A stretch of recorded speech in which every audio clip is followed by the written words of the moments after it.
Alright, let's see. And I am live. Hey, what's up, guys? I am doing a live stream today on my tablet, playing around with my tablet. But anyway, I know one of my previous live streams I talked about that I'll be sharing with you guys information on Northern Snakehead fishing. Um, and I was going to share when's the best time to catch Northern Snakeheads. Just give you a little background information because I'm going to save this video and just leave it on my channel for those who want to reference this video for information on catching Northern Snakeheads. This is the video. But anyway, I see some people are coming in right now. I just want to make sure that my sound is working perfectly. If you guys can hear me perfectly fine, make sure you guys just give me a comment and let me know that I'm doing okay. So I see Illinois fishing first. Hey, what's up, man? Thank you for coming. Mega Bass. Hi, Rar. Do you remember me from the last video? Yes, I remember you from the last video. You did join my live stream. Thank you for joining me again. All right, good. So my sound are good. So let me break this video down. So basically, I'm going to be sharing with you guys my personal experience of fishing Northern Snakeheads. Just to give you some more information, I live in the Philadelphia area in South Jersey. Northern Snakeheads has been around us for quite a long time now, and it's spread throughout, the Pennsylvania side, New Jersey side, Delaware. But the best place to catch Northern Snakeheads is actually in Maryland and Virginia area in the Potomac River system. That's like the mecca of Northern Snakeheads in the United States. But I have been catching snakeheads for 7 years now, and so I'm gonna tell you guys the best time to catch Northern Snakehead is basically springtime. And I'm gonna give you various reasons why that this is the best time catching Northern Snakeheads. The reason is because there's gonna be less weeds.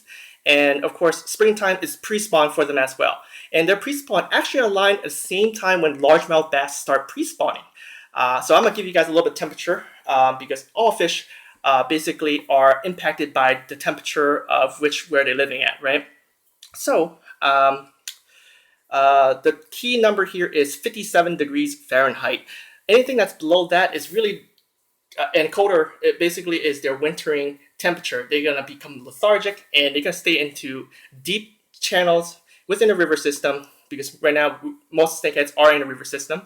They're gonna stay right around the secondary creek channels, and they're gonna stay deep drop off in muddy soft substrate, meaning just mud bottom, because they're gonna dig themselves partially in the bottom of the mud to stay warm.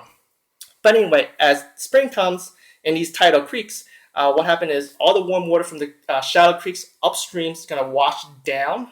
So anytime when there's warmer than 57 degrees, that's going to flush out from upstream into the creek channels, outside to the main channels, and it's going to wake up those northern snakeheads, and all those northern snakeheads are actually going to swim upstream. So that's a tip for you guys, whoever living in tidal water right now. They are biting. They're starting to bite. The key temperature is 57 degrees and up. They're going to start pre-spawn. They're going to start feeding. And what they're going to be primary feeding are bait fish. In fact, most of the fish in the river system are bait, the predators, that is. They're going to be going for bait fish. So you have your river herrings, you can have your mummichugs, you have all these mud minnows and stuff like that. They're going to be feeding on those. So they're going to be feeding on small stuff. And let me give you the upper temperature, but I'm not going to go further than that. So the upper temperature is around 76, 77 degrees. In the Philadelphia area, that's around June. And that's when they're actually going to start laying eggs and go into the spawning season. But I'm going to focus primarily on spring season right now. And I'm going to tell you why spring season is better than summer during the spawning season. And that is because in early spring, when they start to pre-spawn, there's actually a lot of less weeds in the water, which allows you to comb a lot more water and allows you to catch more fish. Snakeheads primarily love to stay into structure like weeds, so because they're an ambush predator. So once those start growing out, it's going to be a lot difficult for you guys to catch them. Not saying that it's impossible, but that limits the amount of lures you get to use. So right now, I have a couple friends that's already catching them.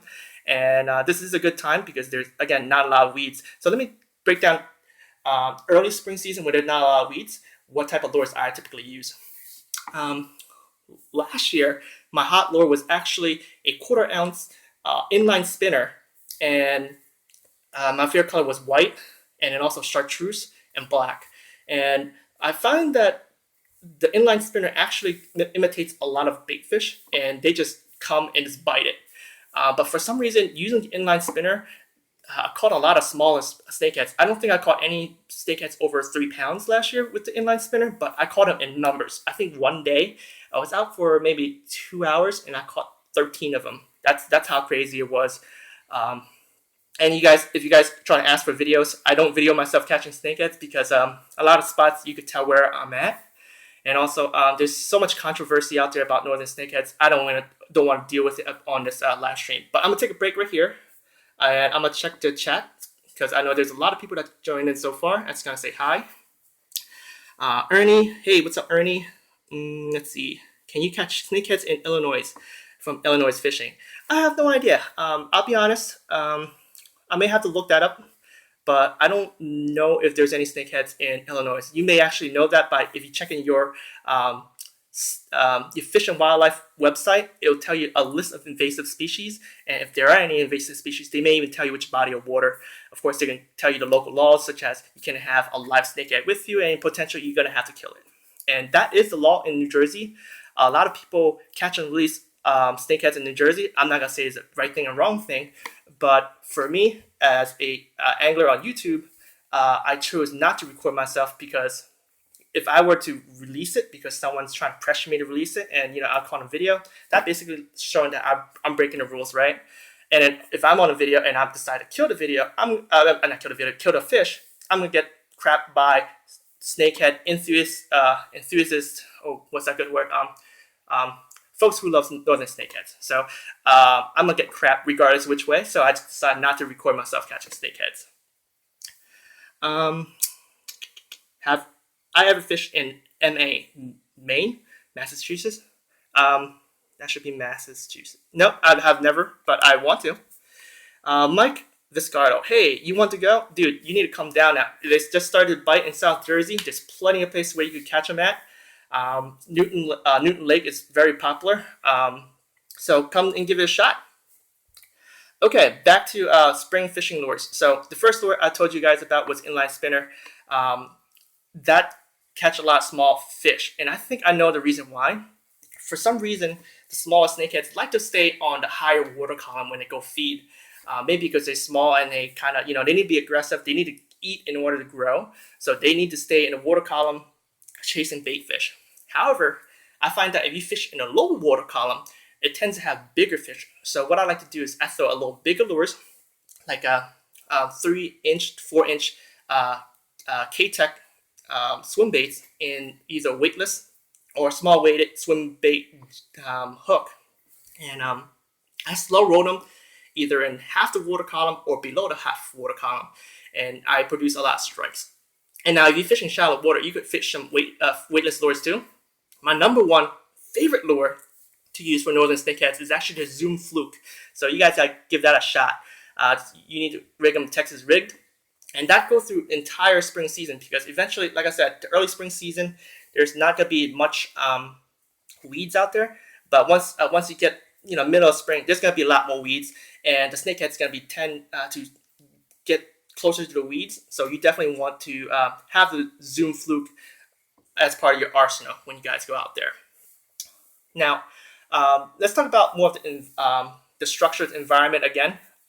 So during the pre-spawn, they're going to be going upstream, right? You need to find slower moving water eventually because they want to stay in those slower moving water. So if you know places that have Spadderdocks that's growing, that's going to be a key spot. So if you guys are familiar with the water that's around you and you know where Spadderdocks are sprouting, once those spots starts to sprout those Spadderdocks and still, at the bottom of the water, that's going to attract a lot of bait fish. It's going to attract a lot of snakeheads and a lot of big snakeheads because snakeheads, the bigger guys, they cannot swim in a high water column because it's going to scare everything away. So they need some sort of structure to ambush other baits. So the key is that you know your waters and then know where to go catch snakeheads. And again, the Zoom Fluke in those areas because most likely it's going to be shallow. So you guys could cast those Texas rig Flukes or even Senkos. Senkos work too. And just swim them by and you're going to catch a lot of snakeheads. All right, so I think I covered what I really want to cover in this video, which is northern snakeheads. The best time to catch them is springtime during the pre-spawn, and that starts around 57 degrees, and they're going to start swimming up the rivers into shallow coves, shallow arms, creek arms. So go out there and catch some snakeheads. Anyway, I'm going to open up for some Q&A, and let's take a look. Mike, yes, I will see you on Sunday because we'll do some trout fishing. Let's see. I like the video of you fishing in Hawaii from Ernie. Well, thank you. I love Hawaii, but when I go to Hawaii, I spend most of my time with my wife. So maybe next time I go again, I'll catch some more fish. Maybe I'll catch some big fish.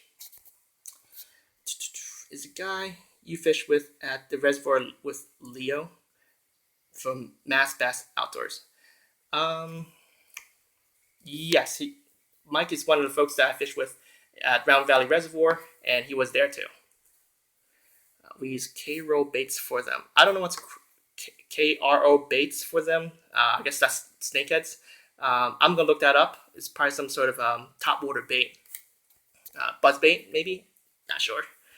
What's the biggest snakehead you have caught? The biggest snakeheads I have ever caught was probably around 8 or 9 pounds. It was pretty large. It's I have a mark on my fishing rod, and that marker basically tells me how big I need to catch striped bass for legal size. And I remember it was longer than 28 inches, so it was pretty big. All right, so I think that's it. I'm gonna keep this video short. So guys, if you guys have any more questions, just put in my comments in this video below, and I'll definitely come back to you guys and answer those questions. All right, guys, I'm heading out. It's getting late, so I just got out of shower. I got a lot of stuff to do, so I'll catch you guys later. Peace out.